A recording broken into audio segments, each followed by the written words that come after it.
مٹھائیاں اور حلوے اور چیزیں کیوں بانٹتے ہیں؟ یہ بھی ہو سکتا ہے نا، چلو جی ٹھیک ہے، لائٹنگ ہو گئی، مٹھائیاں اور حلوے اور چیزیں، چاول، کیک، یہ اس طرح ہم کیک کاٹتے بھی ہیں، ٹافیاں لوگ دیتے ہیں، حلوے دیتے ہیں، چاول دیتے ہیں، چنے دیتے ہیں، مختلف قسم کی مٹھائیاں دیتے ہیں۔ یہ بھائی کیوں دیتے ہیں؟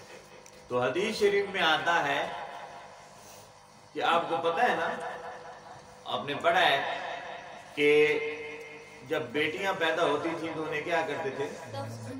زندہ ہی دفن کر دیتے تھے، زندہ ہی دفن کر دیتے تھے۔ وہ اسے شرم سمجھتے تھے، وہ کہتے تھے بیٹے پیدا ہو، اور جس ماں کی بیٹی پیدا ہوتی اسے عزت کی نگاہ سے نہیں دیکھا جاتا تھا۔ تو حدیث شریف میں آتا ہے جب حضور پیدا ہوئے تو اللہ رب العزت نے مٹھائی کے طور پر کیا چیز بانٹی؟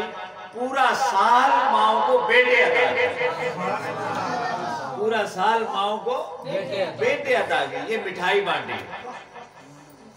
آپ سنا ہوا ہے نا آپ نے کہ مائیں کیا کہتے ہیں جی پتر مٹھے میوے، یہ سنو ہے نہیں کہ نہیں؟